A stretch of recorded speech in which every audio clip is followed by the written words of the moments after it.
Welcome. In this video, the event, Children of Ursus, will be summarized. Throughout the video, there will be spoilers for the story of Arknights. If you don't want to be spoiled, please go and play the game.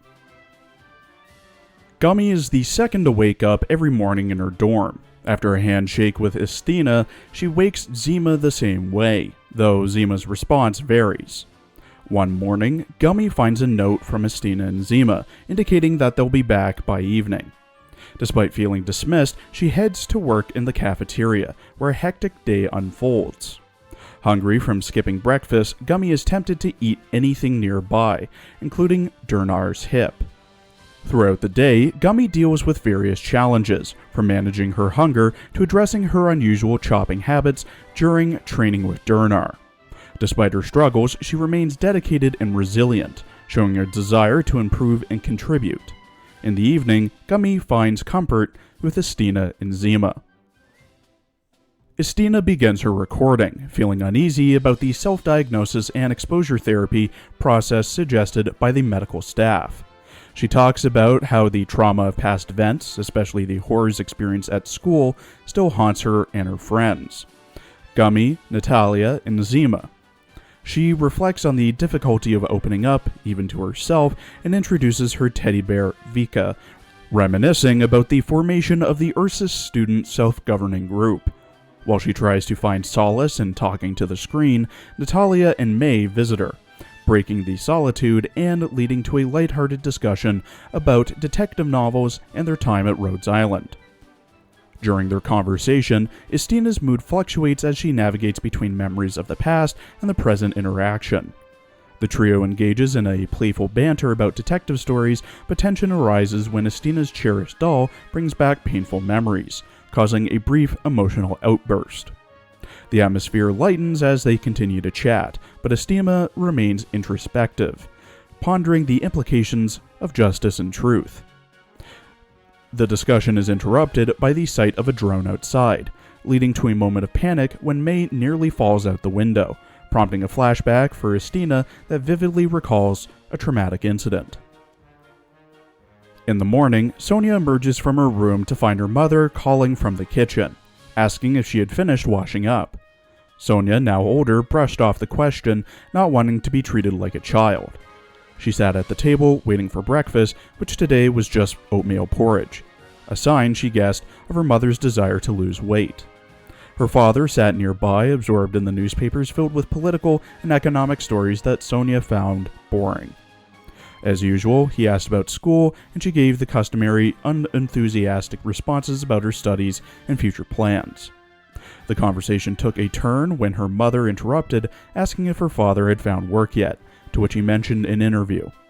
The breakfast itself seemed strange to Sonia, prompting her to question her mother, but the response she received was unsettlingly normal. A girl who looked exactly like her appeared at the table, claiming to be her. Sonia's parents remained oblivious to the doppelganger, making Sonia suspect that she was trapped in a nightmare. The surreal nature of the situation was amplified when the strange girl urged Sonia to closely inspect her food, revealing it to be bizarrely altered and unappetizing. Suddenly, the scene shifts, and Sonia finds herself in a school setting, dealing with bullies. After swiftly dispatching them, a girl named Valeria thanked her for her help, sparking a brief reflection on her reputation as General Zima. The classroom seemed dirtier than usual, and Sonia found a yellow bow stained with what she convinced herself was ketchup. She tries to nap, but is interrupted by a girl who looks exactly like her, confirming that this is all a dream. As events unfold, including a visit from an old neighbor named Anna seeking shelter, Sonia has to navigate the chaos of her school that is now turned into a war zone.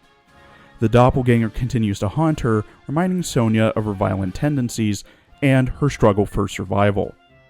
In the dream, the nightmare Sonia has mirrors her real fears and responsibilities.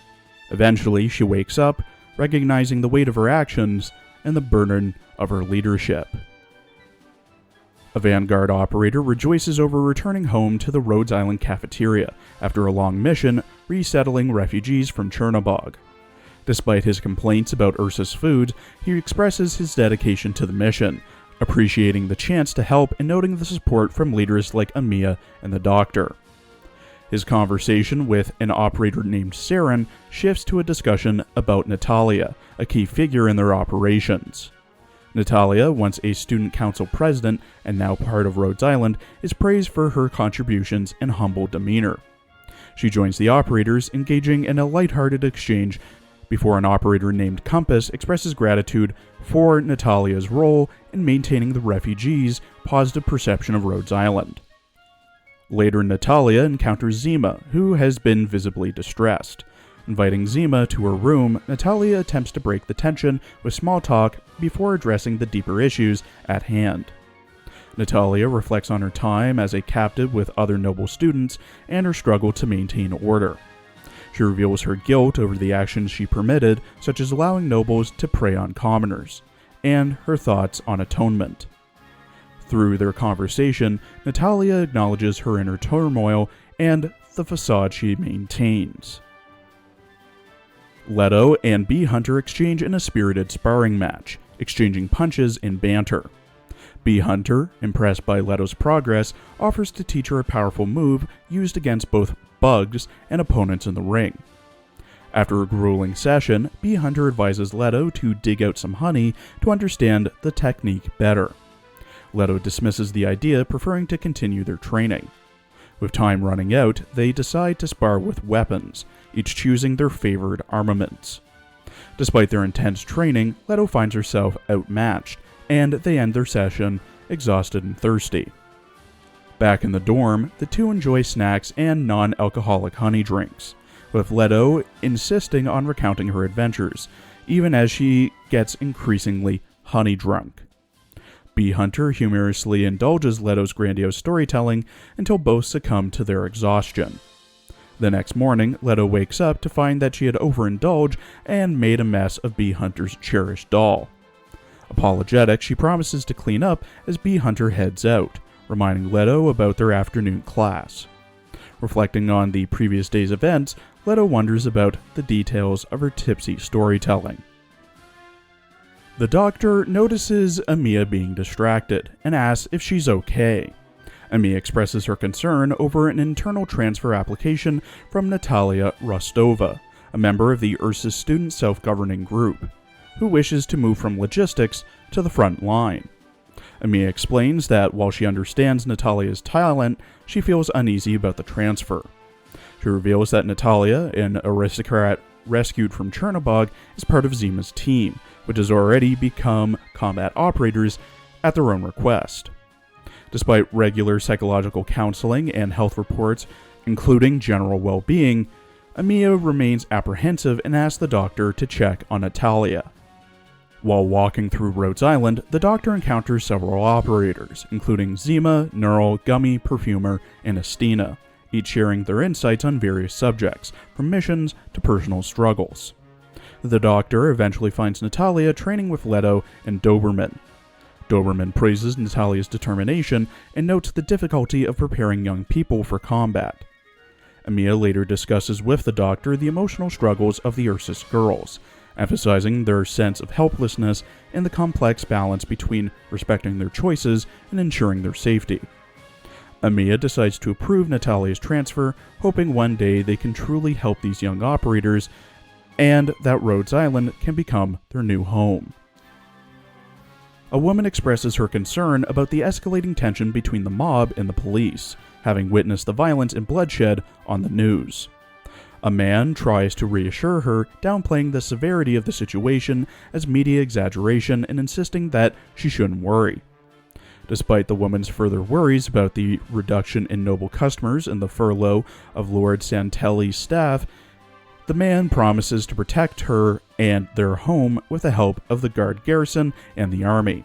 The two talk about future plans for a romantic getaway, attempting to bring some lightheartedness into the tense atmosphere. In a different scene, a girl tries to navigate through a city under siege by Reunion, overhearing the brutal conversations about their leader, Mephisto, and their disdain for the city's inhabitants. The girl, trying to escape, observes the city's destruction and the panic among its civilians. She encounters her uncle Valerie, police officer who informs her about the dire situation and the loss of her mother. Despite his attempts to keep her safe, she insists on helping, showing her determination to find her father and assist in any way possible. Her uncle Valerie reluctantly gives her a device to contact the army. Thank you for watching. Please follow my Twitter and Blue Sky for updates, and please check out my other Girls Frontline and Azure Lane videos as well. There will be a teaser out tomorrow for next week's character summaries.